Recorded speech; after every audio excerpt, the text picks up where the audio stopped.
নমস্কার, আপনারা দেখছেন কেটিভি বাংলা। আপনাদের সঙ্গে আমি শান্তনু। শুরু করছি নীতি নির্ণয় আর দুর্নীতির আরও একটি পর্ব। সব পর্বে গুরুত্বপূর্ণ, তার মধ্যে এটি কিন্তু অত্যন্ত গুরুত্বপূর্ণ, কারণ আজ থেকে এসআইআর কিন্তু শুরু হওয়ার কথা মানে শুরু হয়ে গেছে। তার আগে যা প্রক্রিয়া, আজ মঙ্গলবার 4 তারিখ থেকে, নভেম্বরের 4 তারিখ থেকে ডিসেম্বরের 4 তারিখ, আপনাদের যে মনে থাকে, বিএলওরা কিন্তু ডোর টু ডোর যাবেন, এরকমই কিন্তু ইনস্ট্রাকশন গাইডলাইন ইলেকশন কমিশনের। কিন্তু দেখুন, এই বিএলও প্রক্রিয়া শুরু হওয়ার আগে এসআইআর নিয়ে কিন্তু উত্তপ্ত পরিস্থিতি, একদম দক্ষযোগ্য লেগে গেছে কিন্তু শাসক এবং বিরোধীদের মধ্যে। শাসক দলের নেতা নেত্রীরা রাস্তায় নামছেন, মিছিল করছেন। আজকে 4 তারিখ যখন অনুষ্ঠান আপনারা দেখবেন, ততক্ষণ হয়তো মিছিল শুরু হয়ে গেছে, কিংবা তার প্রচুর মানুষজন রাস্তায়। বিএলওরা বিক্ষোভ বলছে আমাদের নিরাপত্তা কোথায়, যখন তারা ট্রেনিং হয়েছিল সেই ছবিও আপনারা দেখেছেন। তাহলে এসআইআরের ভবিষ্যৎ কী? এসআইআরের সমস্যা কোথায়?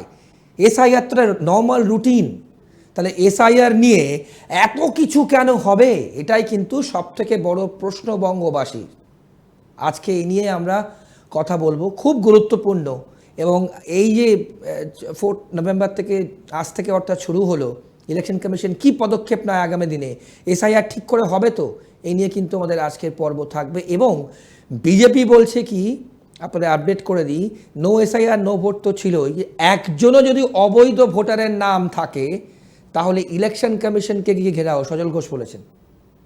আমাদের আজকের পর্বে অতিথি ডক্টর অভ্র সেন বাঁদিকে বসে আছেন, আপনাদের ভীষণ পরিচিত মুখ এবং বিজেপির অন্যতম মুখপাত্র। অভ্র, তোমাকে টিভি বাংলা স্টুডিও এই অনুষ্ঠানে স্বাগত। আমি একদম ডাইরেক্ট প্রশ্ন করব দর্শকদের হয়ে, এবং প্রচুর মানুষজন যারা অনুষ্ঠান দেখেন। এসআইআর নিয়ে আজ থেকে শুরু হচ্ছে, বিএলওদের হাতেই কিন্তু যাবতীয় সব কিছু। এই সমস্যা এবং বিএলওদের নিরাপত্তা, তারা যা বলছেন ট্রেনিংয়ের সময়, আমরা সে ছবি দেখেছি। সমস্যাটা কোথায় ঠিক এক্স্যাক্টলি? এসআইআর নিয়ে প্রবলেমটা কি? দেখুন, পশ্চিমবাংলার কোনো সমস্যা নেই, খালি একমাত্র একটাই সমস্যা। সমস্যাটার নাম হচ্ছে তৃণমূল কংগ্রেস।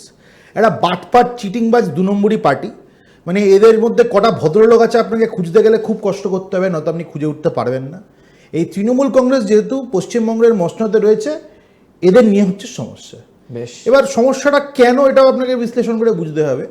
যখন মুখ্যমন্ত্রী মমতা বন্দ্যোপাধ্যায় 2005-এ মুখ্যমন্ত্রী ছিলেন না, এমপি ছিলেন তৃণমূল কংগ্রেসের, পার্লামেন্টারি ফ্লোরে এরম করে কাগজপত্র ছুঁড়ে মমতা বন্দ্যোপাধ্যায় নিজে বলেছিলেন আমাদের রাজ্যে 1 কোটি অনুপ্রবেশকারী রয়েছে।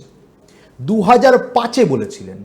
তাহলে সাধারণ গণিতের নিয়মে বোঝা যায় যে 2025-এ এসে অনুপ্রবেশের সংখ্যা বা অনুপ্রবেশকারীর সংখ্যা হয়তো বেড়েছে, নিশ্চয়ই সেটা কমে যায়নি।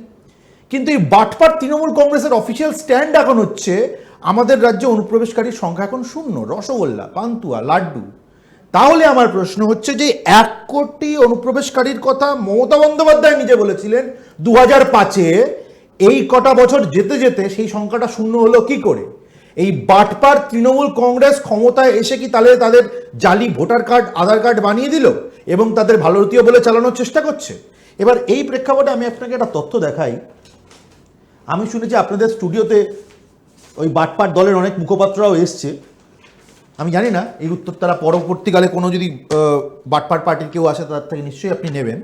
আমি হাতে ধরে রয়েছি রাজ্য সরকারের হোম অ্যান্ড হিল অ্যাফেয়ার্সের একটা সার্কুলার। বেশ। এবং সেটা আধার কার্ড ইস্যুয়েন্স রিলেটেড সার্কুলার। আমি সেখান থেকে পড়ছি। নির্লজ্জ তৃণমূল কংগ্রেস সরকার বলছে the progress of Aadhaar enrolment in West Bengal has been very good. খুব ভালো কথা, দারুণ, খঞ্জনি বাজাও, দারুণ কাজ করেছো। তার পরের লাইনে কি বলছে একটু শুনুন মন দিয়ে আপনারা। বলছে in the age group of 18+, 105% Aadhaar numbers have been issued. Okay, আপনি ধরুন, দেখে নিন। আমি সত্যি বলছি মিথ্যে বলছি, আপনি নিজে না, সে দর্শকদের দেখাটাই সব থেকে ইম্পর্টেন্ট। আমার বক্তব্য হচ্ছে একটা বাটপার সরকার, নির্লজ্জের মতো এবং অশিক্ষিতর চূড়ান্ত, সেটাও আলাদা করে বলার কিছু নেই, তারা এভাবে সার্কুলার দিয়ে বলে দিচ্ছে যে 18+ এজ গ্রুপের যদি 100টা লোক থাকে তার জন্য তারা 105টা আধার কার্ড ইস্যু করছে। এবার যে এক্সট্রা 5টা আধার কার্ড পার 100 জন তারা ইস্যু করছে, সেই এক্সট্রা 5টা আধার কার্ড কি মুখ্যমন্ত্রী মমতা বন্দ্যোপাধ্যায় গলায় ঝুলিয়ে ঘোরেন, নাকি এই বাটপার দলের যে মুখপাত্ররা আপনাদের এখানে এসে বড় বড় ডায়লগ মেরে যায় তারা গলায় ঝুলিয়ে ঘোরেন? পরের বার কেউ আসলে তাকে জিজ্ঞেস করবেন। এবার এটা ছেড়ে দিন। আরেকজন তৃণমূলের বড় মুখপাত্র আছে, আমি শুনছি সে বিভিন্ন মিডিয়াতে গিয়ে বড় বড় ডায়লগ দিচ্ছে, আমি আর নাম করছি না। সে বলছে যে এসআইআর কি জিনিস, বিহারে এসআইআর যখন হলো 68 লক্ষের নাম বাদ গেল, আবার তার মধ্যে থেকে 21 লক্ষের নাম পরবর্তীকালে অন্তর্ভুক্তি হয়েছে। মানে আমি বলছি পরিষ্কারভাবে, যদি কেসি নাগ, একজন বাঙালি কেসি নাগ যদি জানতেন যে বাংলার বুকে দাঁড়িয়ে এই ধরনের বাটপাল লেভেলের গণিতজ্ঞ জন্মাবে এবং তারপরে তৃণমূলের মুখপাত্র হবে, তাহলে কেসি নাগ অঙ্কের বই না লিখে মুখ্যমন্ত্রী মমতা বন্দ্যোপাধ্যায়ের মতো ছড়ার বই লিখতেন। আমি এটা কেন বলছি? কারণ এই বাটপাল তৃণমূল কংগ্রেস প্রেস ইনফরমেশন ব্যুরোর ডেটা অস্বীকার করে। অবশ্য কেন্দ্রীয় সরকারই অস্বীকার তো করবেই, ছেড়ে দিন বেসরকারি সংবাদ মাধ্যমে প্রকাশিত খবর সেগুলো অস্বীকার করে। নিজেরা মিথ্যাচার করার জন্য কোন পর্যায়ে এরা নোংরামি করতে পারে ভাবুন। বিহার এসআইআরে 68 লক্ষ নাম বাদ গেছে এবং 21 লক্ষ নতুন ভোটারের নাম অন্তর্ভুক্তি হয়েছে। এই যে 21 লক্ষ নতুন ভোটারের নাম অন্তর্ভুক্তি হয়েছে, সেটা কিন্তু এই 68 লক্ষ থেকে পুরোপুরি আলাদা। কিন্তু এরা মানুষকে ভুল বোঝানোর জন্য সেখানেও খিচুড়ি পাকিয়ে দিল। তাহলে আমার বক্তব্য হচ্ছে, শান্তনু আপনি ভেবে বলুন, এই যে মিথ্যাচার, এই যে নোংরামো কেন? ওই যে 1 কোটি অনুপ্রবেশকারী নাকি 2005-এ ছিল, সেটা এখন বেড়ে গেছে, তাদেরকে সেফগার্ড করার জন্য কি এই মিথ্যাচার? তার মানে কনস্টিটিউশনাল বডি ইলেকশন কমিশন, তাকে আমি আক্রমণ করি। বিএলওরা ইলেকশন কমিশনারের কাজ করছে, তাদের আমি গাছে বেঁধে পেটাই, তাদেরকে থ্রেট করি, তাদেরকে বলি দেখে নেব, তারা চাপে পড়বে। তাহলে এসআইআরটা যদি ভালো করে না হয়, তাহলে এই যে অনুপ্রবেশকারী, যাদের থেকে আমি ডাবল ফায়দা নিয়েছি, কি ডাবল ফায়দা? আমি ভোটার কার্ড, আধার কার্ড বানিয়ে দিয়েছি এই জালিভাবে, তার জন্য পয়সা নিয়েছি, কিন্তু পয়সা নিয়ে পকেট ভরেছি, নিজের বাড়ি বানিয়েছি, গাড়ি চড়েছি, এইসব তৃণমূল করেছে। তার সঙ্গে আবার এরা ভোটও দিচ্ছে তৃণমূলকে। নয়তো আপনি বলুন তো, আপনি কি চান আনসারুল্লাহ বাংলা টিমের একজন জঙ্গি পশ্চিমবঙ্গে এসে তৃণমূল নামক বাটপাট দলটাকে ভোট দিয়ে চলে যাবে আর আমরা চুপ করে বসে থাকবো? বাঙালিরা, ভারতীয়রা চুপ করে বসে থাকবে? আমাদের রাজ্যে তৃণমূল এই ধরনের বাটপারি শুরু করেছে যে একজন সন্ত্রাসবাদী এসে ভোট দিয়ে চলে যায়। লাভলি খাতুন, একজন বাংলাদেশি, তাকে পঞ্চায়েত সদস্য করে ভোটে জিতিয়ে দিয়েছে। এরা জানতো না যে বাংলাদেশি? আমার প্রশ্ন হচ্ছে, যদি আমরা আজকে বাংলাদেশে যাই, আমরা আজকে মায়ানমারে যাই, আমাদের জামাইয়াদের করে বলবে ভাই তুমি এখানে ভোট দিয়ে যাও, আমাদের সরকার নির্ধারণ করো, এখানে থেকে যাও, কেউ বলবে? নাকি ঘাড় ধাক্কা মেরে বের করে দেবে, ভিসা শেষ হলে বলে বাড়ি যাও, চল হাট বাড়ি যা? কোনটা? তাহলে আমাদের দেশটাকে ধর্মশালা? এটা আমরা তো বলছি না, এটা তো সুপ্রিম কোর্ট বলেছে যে আমাদের দেশটা ধর্মশালা নয়। আর সাধারণ মানুষ, আপনারা ভেবে দেখুন তো, যদি ধরেও নি যে আমাদের দেশটা ধর্মশালা, এরা ধরুন এসছে, অনুপ্রবেশ করে এসছে, এরা যদি এখানে থেকে যায়, আমাদের দেশের যে রিসোর্সেসগুলো সেগুলোই তো এরা ভাগ বসাচ্ছে। তাহলে আমাদের অধিকার তো এই দেশের রিসোর্সেসের ওপরে, সরকারি প্রকল্পগুলোর ওপরে, সেগুলো কি ভাগ হয়ে যাচ্ছে না? তাহলে ক্ষতিটা তো আমাদেরও হচ্ছে এবং ডিরেক্ট ক্ষতি হচ্ছে। আর তৃণমূলের বাটপারগুলো আরেকটা কথা বলে, অনুপ্রবেশ যদি হয়ে থাকে, এই দায়িত্ব বিজেপি সরকারের, এই দায়িত্ব কেন্দ্র সরকারের। বিএসএফ কি করছিল? বিএসএফ কি মর্তমান কলা খাচ্ছিল? তাহলে আমি একটা প্রশ্ন করতে চাই, বিএসএফ মর্তমান কলা খাচ্ছিল না, সে হিংসাবার আম খাচ্ছিল, আমি জানি না। কিন্তু প্রশ্ন হচ্ছে যে 450 কিলোমিটার বর্ডারে ফেন্সিং করার জন্য এই বাটপার তৃণমূল সরকার যে এত বছর জায়গা দেয়নি। আমরা 19 বার চিঠি দিয়েছি, বারবার রিমাইন্ড করেছি সেন্ট্রাল গভর্নমেন্ট থেকে, কেন দেয়নি? তাহলে এই 2 নম্বরই ক্রিমিনাল তৃণমূল কি ভেবেছিল আমি 450 কিলোমিটার বর্ডার ফেন্সিং করতে দেব না, এখান থেকে অঝরে অনুপ্রবেশকারী ঢুকবে, আমি পয়সা নিয়ে ভোটার কার্ড, আধার কার্ড বানাবো, আবার এরা আমারই সমর্থক হবে?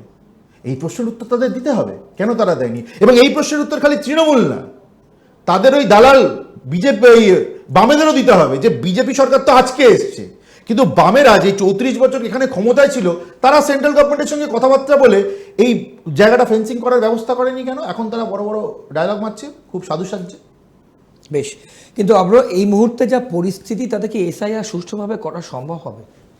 কারণ বিএলওরা পরিষ্কারভাবে বলছেন যে তাদের নিরাপত্তা দরকার, তারা স্কুল করে তারপর বাড়ি বাড়িতে গিয়ে, এটা তো একটা অনেক দিনের ক্যাম্পেইন। দেখুন, একটা আমি প্রশ্ন শেষ করিনি, এটা প্রথম। দ্বিতীয়, শাসক দল বলছে কোথায়, এতদিন তো এসআইআর করার কথা মনে হয়নি।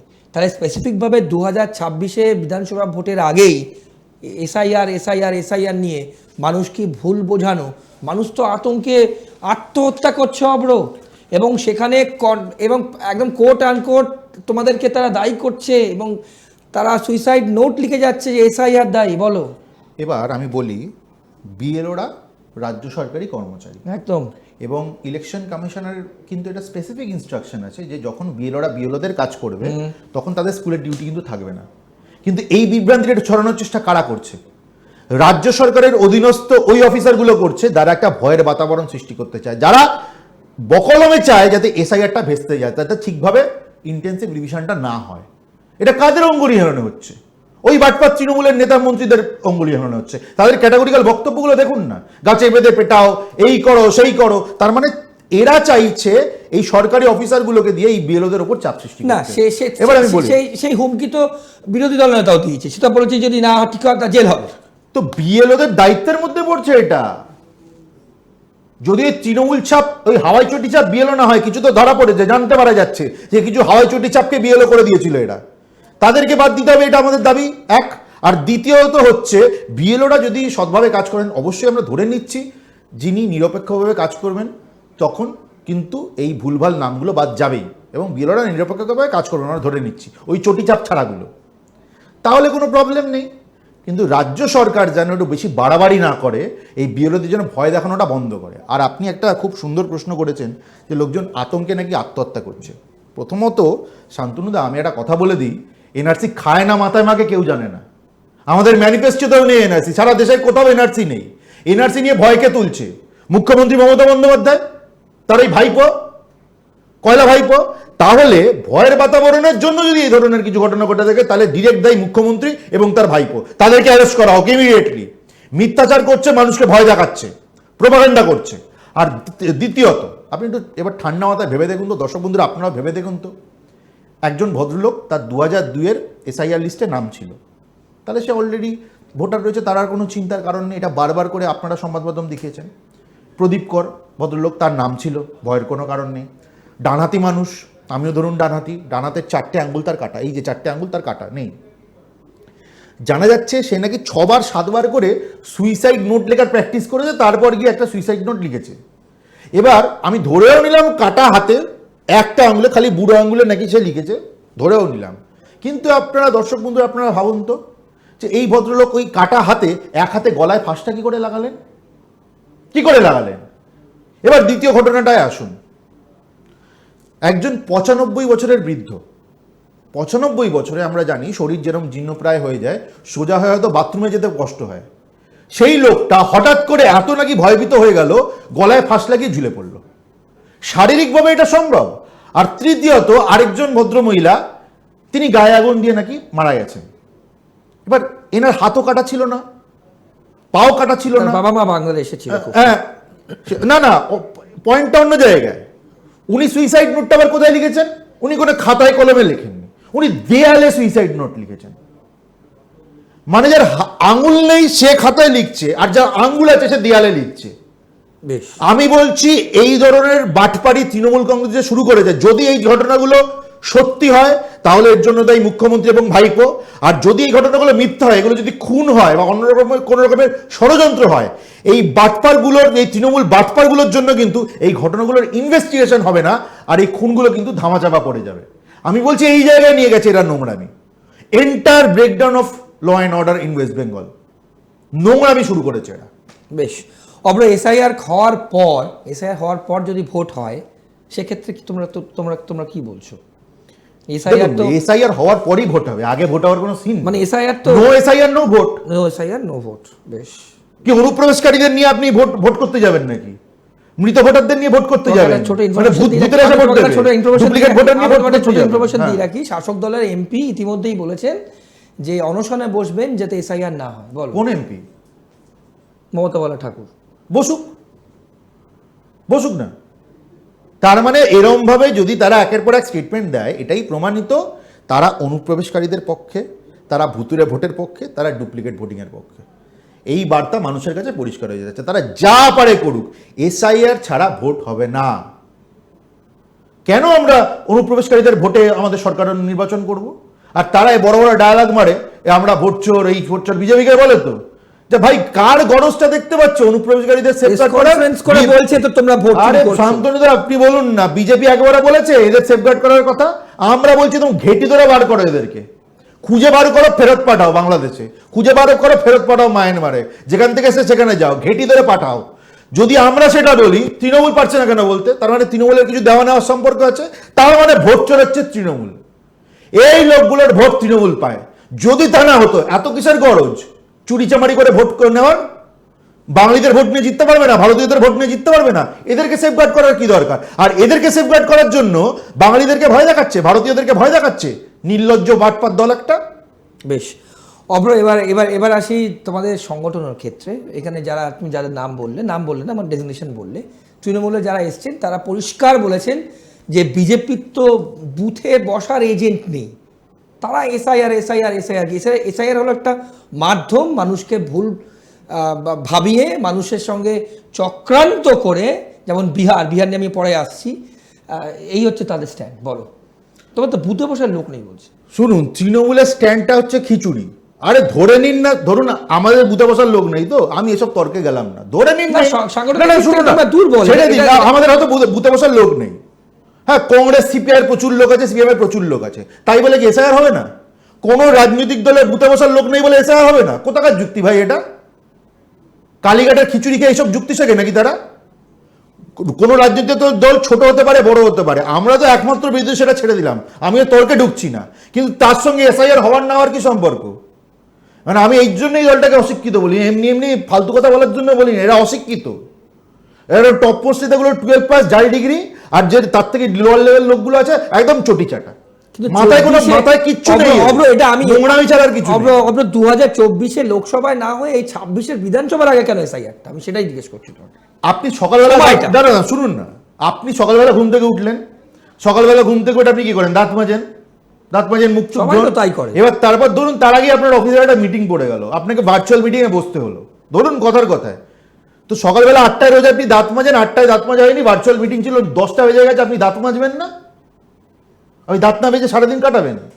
আমি বলছি এই বাটপার অশিক্ষিততার থেকে যুক্তির কোনো কথা আপনি শুনতে পারবেন না। আরে ভাই প্রত্যেক বছর ভোট থাকে, তার আগে বলে ভোটের আগে ইডিএসটিসি আছে, ভাই প্রত্যেক বছর ভোট থাকে ভাই, তাহলে ওয়ান ইলেকশন হোক, ওয়ান নেশন ওয়ান ইলেকশন হোক, কি বলছে যুক্তিটা কি? 2 বছর আগে হয়নি বলে এখন হবে না? মামলাবাড়ির আবদার, তাহলে আমরা বলবো আচ্ছা 2002-তে লাস্ট হয়েছিল, তাহলে 2025-ও হবে না, 2025-এ কি হবে? কি যুক্তিটা কি আমি বলতে চাইছি? বরং আরো 15 বছর আগে হলে ভালো হতো, আরো 20 বছর আগে হলে ভালো হতো, তো হয়নি বলে এখনো হবে না? এবার আপনি বলুন, আমি উত্তর দিচ্ছি। বেশ, না আমার সেটা জানা। এবার বিহার নিয়ে আসি। হ্যাঁ, এসআইআর পর তো বিহারে ভোট হচ্ছে, হ্যাঁ, কি হবে বিহারে? বিহারে যা হওয়ার হবে, আমরা ভালো জায়গায় রয়েছি, মানুষ যদি আমাদের আশীর্বাদ করে আমরা জিতবো, আমাদের জোট সরকারে আসবে। কিন্তু আমি বলছি দেখুন, ব্যাপারটা বুঝুন, কে জিতলো কে হারলো, হয়তো এসআইআর এর পরে আমরা জিতে গেলাম, বুঝলাম, খুব ভালো কথা, কিন্তু তাও আমি বলবো এসআইআর হওয়া প্রয়োজনীয়। আর তৃণমূল যদি এত কনফিডেন্ট থেকে ওরা জিতবে, তো এসআইআর নিয়ে এত নেকা কান্না গাইছে কেন? হতে দিক না। এত তো নাকি মানুষের জন্য কাজ করেছে, এত নাকি উন্নয়ন করেছে, এত নাকি 100% কাজ করে ফেলেছে, এসআইআর হতে দাও, ভোটে যাও, যেত। ল্যাক অফ কনফিডেন্সে এত ভোগার কি আছে? বেশ, আমরা তোমাদের ন্যারেটিভ কি থাকবে এবার? কোনো ন্যারেটিভ মানুষ বিজেপিকে কেন ভোট দেবে? আমাদের কোনো ন্যারেটিভ নেই, ন্যারেটিভটা মানুষের। মানুষ চাইছে তৃণমূল নামক দলটাকে ডাস্টবিনে ছুড়ে ফেলতে। তার একাধিক কারণ রয়েছে দাদা, দুর্নীতি হতে পারে, না আমি বলি, হ্যাঁ যেরকম তুমি বলছো, দুর্নীতি হতে পারে, নিরাপত্তা, আমাদের হিন্দুদের উপর নির্যাতন হতে পারে, অনুপ্রবেশ হতে পারে, ইনফ্যাক্ট আমাদের ভারতীয় মুসলমানদেরও তো পেটে তাদের লাথি পড়ছে এই অনুপ্রবেশকারীদের জন্য। এটা সবাইকে বুঝতে হবে। আপনি অন্য যে কোনো রাজ্যে যান, আমাদের থেকে কত তারা এগিয়ে বলুন তো পার ক্যাপিটা ইনকামে? আমাদের হাতে কত টাকা থাকে? কি ইন্ডাস্ট্রি আছে? কিচ্ছু নেই। আর প্রকল্প যেগুলো রয়েছে আপনাদেরকে ভাতা দিচ্ছে, আরে ভাতা দিচ্ছে দিক, ভাতা তো আমরা আসলে আমরা আরো বেশি দেবো বলেছি। এখানেই আমার পরের প্রশ্নটা, যে এই যে ভাতার ক্ষেত্রে তুমি বলছো এটা খয়রাতির রাজনীতি না। দেখুন একটা কথা বলি, তাহলে 2,500 টাকা কেন বলতে হলো? একটা কথা বলি, ভাতা কোনো গরিব মানুষকে বা মধ্যবিত্ত মানুষকে দিচ্ছে, তা নিয়ে কোনো আপত্তি থাকতে পারে না, যে কোনো সরকার দিতে পারে, কিন্তু ভাতার পরিমাণটা কত, এটা একটা প্রশ্ন। ভাতার পরিমাণটা আমরা এলে আরও বাড়বে, কিন্তু আরেকটা মেন পয়েন্ট, আমি কখনো একটা জেনারেশনকে, একটা কমিউনিটিকে ভাতাজীবী করে রাখতে পারি না। আমি তাদেরকে এভাবে রাখতে পারি না যে ভাতা ছাড়া তাদের আর কোনো সংস্থানের জায়গাই নেই। ভাতাও পাবে, কিন্তু তার সঙ্গে তার হাতে এমন ইনকাম আসবে, এমন কর্মসংস্থানের জায়গা আসবে, তার নিজের মনে হবে ভাতাটা আমার কাছে কিছু না। এটাই তো ডেভেলপমেন্ট। তার হাতে চাকরি থাকবে, এখানে ইন্ডাস্ট্রি থাকবে, তার কাছে একটা বড় স্বপ্ন থাকবে জীবনে সে এগিয়ে যেতে পারবে। সেটা বিজেপি না এলে এখানে কিন্তু হবে না। তৃণমূল এভাবেই চালিয়ে যাবে যে কদিন থাকবে। বিজেপি আসলে আসবে আসল পরিবর্তন এবং সোনার বাংলা তৈরি আসল হবে। পরিবর্তনটা ডেফিনেশন কি? আসল পরিবর্তন হচ্ছে যে সামগ্রিক উন্নয়ন, আমার রাজ্যের সামগ্রিক উন্নয়ন, সোনার বাংলা হবে।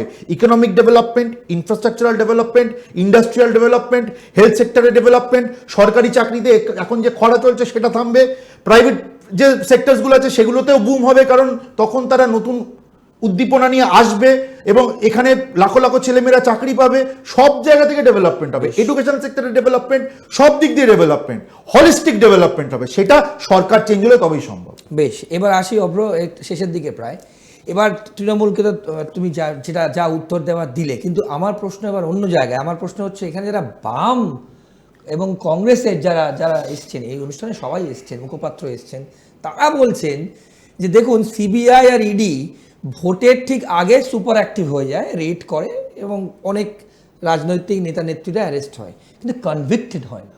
এটা কিন্তু তোমাদের সঙ্গে একটা তৃণমূলের আমি প্রশ্ন শেষ করে দিলাম একটা সেটিং, প্রথম। দ্বিতীয় বলছেন তারা, বামেরা যারা এসছেন তারা বলছেন যে এই সেটিং মানুষের চোখের উপরে একটা কাপড় লাগিয়ে মানুষকে ভুল বুঝিয়ে একে অপরে পুরোটাই স্ক্রিপ্টেড এই তুতু মমে, এইভাবে কিন্তু রাজ্যে দিদি, কেন্দ্রে মোদি। বলো। আমার প্রশ্ন দালাল বাম এবং দালাল কংগ্রেসের কাছে। আপনি খালি বাম কংগ্রেস বলছেন, আমি আগে দালালটা যোগ করলাম, তার কারণ আমি দোষে দিচ্ছি। ভাই তোমরা ঘোমটার তলায় খামটাও নাচনি, দিল্লিতে গিয়ে হাতে হাত ধরে চা কফি খেয়েছো, খালি না বিরিয়ানিও খেয়েছো, একসঙ্গে খাওয়া দাওয়া জোট সব হয়েছে, ইন্ডি জোট নাকি। তারপর তোমরা জোট সঙ্গী হলে না, আমরা হয়ে গেল সেটিংবাজ, মামার বাড়ির আবদার এটা। আর তৃণমূল যদি এত বাটপাট দল হয় তাহলে তোদের সঙ্গে জোটে আছো কেন ভাই? উত্তর দিয়ে যাবে পরের বার এই স্টুডিওতে। আর দ্বিতীয়ত, আমি একটু আগে কিছুক্ষণ আগে বলছিলাম, কি বলছিলাম, কোনো বছরে পঞ্চায়েত ভোট, কোনো বছরে কর্পোরেশন ভোট, কোনো বছরে সমবায় ভোট, কোনো বছরে লোকসভা ভোট, কোনো বছরে বিধানসভা ভোট, 5 বছরের 5 বছরই তো ভোট চলে। তো ভোটের আগে ইডিসিবিআই আসছে, মানে প্রত্যেকবারই ইডিসিবিআই আসবে, কোনো না কোনো ভোট একটু বাদে থাকবে, এই জন্য প্রত্যেকবারই এক ভাঙা টেপ রেকর্ডার চালাবো। এটা হতে পারে তুমি চুরি চিটিংবাজি করে যাবে আর ইডিসিবিআই আসবে না? আর সেটিংয়ের প্রশ্নটা আবার উত্তর দিচ্ছি। পিনারাই বিজয়নের মেয়ে, পিনারাই বিজয়নকে কেরালার মুখ্যমন্ত্রী, বামপন্থী মুখ্যমন্ত্রী, তার মেয়ে এসএফআই আর ইডি তদন্ত ফেস করছে, এখনো অ্যারেস্ট হয়নি। এবার তাহলে সেম যুক্তিতে আমি বলছি, তার মানে বামপন্থী পিনারাই বিজয়নকে বিজেপি জুতো পালিশ করে, বিজেপির সঙ্গে সেটিং করে, বিজেপি জুতো পালিশ করে বলে ওনার মেয়ে এখন অ্যারেস্ট হয়নি। এই উত্তর এই বাম দালালগুলো যখন আসবে তাদের থেকে চাইবেন। কি উত্তর দেয় পরের বার আমাকে বলবেন। বলছি ইডি সিবিআই এরা তদন্ত করে, কনভিকশন বা ট্রায়াল ইডি সিবিআই করে না, সেটা করে হচ্ছে আমাদের দেশের কোর্ট। এবার এখানেও কথা রয়েছে, আমাদের কেন্দ্র সরকার লক্ষ লক্ষ কোটি কোটি টাকা এই রাজ্য সরকারকে পাঠিয়েছে ফাস্ট ট্র্যাক কোর্ট তৈরি করার জন্য। আপনি পরের বার যখন এই বাটপাত তৃণমূলের মুখপাত্ররা আসবে, জিজ্ঞেস করবেন কটা ফাস্ট ট্র্যাক কোর্ট তৈরি করেছে, কেন্দ্র থেকে তো বাটে নিয়ে টাকা নিয়ে ফেলেছে। তো ফাস্ট ট্র্যাক কোর্ট যদি তৈরি না করি, আমার তো ট্রায়াল প্রসেস প্রলংড হচ্ছে। তারপরে আমি আবার নাটক করে বলবো কেন কনভিকশন হয়নি, খালি অভিযুক্ত, এখনো তো চোর প্রমাণিত হয়নি। মানে এই বিশেষ সাইকেল, মানুষ আর এই গল্প গুজব আর শুনবে না। বেশ, অব্র একদম শেষের দিকে আমি শেষের প্রশ্ন যেটা করবো তোমায়, তাহলে 2026-এ তোমরা বলছো এসআইআর যদি ঠিকঠাক হয়, সময় নিয়ে একটু বলো তো, এই 1 মাস কি 2 মাস কি 3 মাস কি এত বৃহত্তর একটা কর্মযোগ্য এসআইআর করা সম্ভব, মানে সুষ্ঠুভাবে করা সম্ভব? মিথ্যেবাদী, যেটা 2002-এ 2 বছরের ওপর লেগেছিল, যদি না শান্তনুদা, 2 বছরের ওপর লেগেছিল, এটা তৃণমূল মুখপাত্রগুলো বাটপাড়ি করে বলছে। তখনও 3 মাসে প্রসেসটা কমপ্লিট হয়েছিল, গেজেট নোটিফিকেশনটা পরে এসেছিল। Entire process was completed in 3 months. অগাস্টে শুরু হয়েছিল, জানুয়ারির শুরুতে শেষ, অগাস্টের শেষের দিকে শুরু হয়েছিল। এটা একদম পরিষ্কার আমি বলছি। আর সেকেন্ড আরেকটা কথা বলি, বিহারেও মোটামুটি 7.5 কোটির উপর ভোটার, 3 মাসে প্রসেসটা কমপ্লিট হয়েছে। সবাই তো নাচতে নাচতে সুপ্রিম কোর্টে গেছিল, কেউ একবারে বলেনি যে 3 মাসে কি করে হলো, সুপ্রিম কোর্ট নিজেও বলেনি। তা বিহারে 7.5 কোটি ভোটার, আমাদের রাজ্যে তো মোটামুটি 7.5 কোটি ভোটার, ওখানে 3 মাসে হতে পারলে এখানে কেন হবে না? এই প্রশ্নের উত্তরগুলো যুক্তিসঙ্গতভাবে এই বাটপারগুলোকে দিতে বলবেন। তাহলে 3 মাসে সম্ভব কেন সম্ভব নয়? বিহারে পাশের রাজ্যে 7.5 কোটি ভোটার, ওখানে যদি হয়ে থাকে তাহলে এখানে হবে না কেন? বেশ, এখানে যদি না হতে পারে তার একটাই কারণ হবে, ওই চিটিং বা তৃণমূল কংগ্রেস, তারা ওই যেরকম ভাবে শুরু করেছে নোংরামি, তার জন্যই হতে পারবে না যদি না হয়। ভোট হবে না, তাদেরকে উত্তর দিতে হবে। কনস্টিটিউশন যা বলে, আমাদের দেশের আইন যা বলে, তারপর যা হওয়ার হবে। বেশ, শেষ প্রশ্ন, কি এক্সপেক্ট করছো 2026 অভ্র? 2026-এ আমি এটাই এক্সপেক্ট করছি, আমি আগের বার আপনাদের এখানে বলে গেছিলাম, মানুষ এই 2 নম্বরই এই ফালতু একটা দল যেটা পুরো বাংলাকে রসাতলে পাঠানোর জন্য বদ্ধপরিকর, সেই তৃণমূল কংগ্রেসকে ডাস্টবিনে ফেলে দেবে। মানুষ খালি অপেক্ষা করছে যে কবে তারা ইভিএমে গিয়ে ভোটটা দেবে। আগের বিধানসভায় যা আসন পেয়েছিলে সেটা ক্রস করবে। তৃণমূলের মুখপাত্র কোট আনকোট কথা আপনারা সেই পর্ব দেখেছেন, এখানে বসে বলে গেছেন 2026-এ বিজেপি 26 পাবে না। বলো 26-এর ইলেকশনের পরে আমি আসবো, আবার আপনি যদি ডাকেন আসবো, 100 বার নিশ্চয়ই আসবো, এবং তখন এই প্রশ্নের উত্তর দেব, এবং সেই উত্তরে আমি একদম সংখ্যা ধরে ধরে যা বলার বলে দেবো। আর কোন মুখপাত্র বলেছে তার নামটা বলবেন, নাম করে তার উত্তর দিয়ে দেবো। 26-এর ইলেকশনে আমি পরিষ্কার বলে দিচ্ছি, মানুষের আশীর্বাদ ভারতীয় জনতা পার্টির সঙ্গে থাকবে, কারণ প্রত্যেকে বুঝে গেছে যে একমাত্র বিকল্প হচ্ছে ভারতীয় জনতা পার্টি। তৃণমূল যদি থাকে বাংলাকে আরো রসাতলে নিয়ে যাবে। তো এই 26-এর জন্য একটু অপেক্ষা করুন, একটু ধৈর্য ধরুন, আর কটা মাস এই পাপিষ্ঠ, এই নোংরা নর্দমা তৃণমূলকে একদম ডাস্টবিনে ছুড়ে ফেলুন। অব্র, অনেক ধন্যবাদ তোমার সময়ের জন্য, অনেক ধন্যবাদ। এবং আগের থেকেই বলে রাখছি, আমাদের নির্বাচন কেন্দ্রিক যে অনুষ্ঠান হবে তোমাকে কিন্তু সেখানে আসতে হবে নিশ্চয়ই, আগম আমন্ত্রণ। আপনাদের আজকের পর্ব কিরকম লাগবে জানাবেন। এবং অভ্র সেন, ডক্টর অভ্র সেন, বিজেপির অন্যতম মুখপাত্র, পরিষ্কার বললেন no SIR no vote, SIR হলেই তবেই ভোট হবে। এবং শুধু তাই নয়, এবং তারা এতটাই কনফিডেন্ট যে 2026-এ তৃণমূলকে মানুষ ভোট দেবে না, অর্থাৎ গণতন্ত্রের শেষ কথা মানুষ বলে। তারা কিন্তু তৃণমূলের ওপর আস্থা রাখবেন না এবং বিজেপি তৃণমূলকে পরাস্ত করবে। অ্যাট দ্য সেম টাইম এটাও বললো যে সেটিং নিয়ে বামেরা অভিযোগ করেন যে তৃণমূলের সঙ্গে বিজেপির সেটিং, তারও কিন্তু উত্তর দিলেন। আপনারা উত্তর দেবেন। এই পর্ব আপনাদের কেমন লাগলো, আপনারা কী কী জানতে চান, পরবর্তী পর্বে আমাদের অন্যান্য অতিথিরা যারা আসবেন, বিভিন্ন রাজনৈতিক দল এবং অরাজনৈতিক ব্যক্তিত্বরা, আপনাদেরকে সামনে আমরা বিশ্লেষণ তুলে ধরবো। ভালো থাকবেন। অন্যান্য সব অনুষ্ঠানের জন্য আপনারা চোখ থাকুক KTV বাংলার পর্দায়। নমস্কার।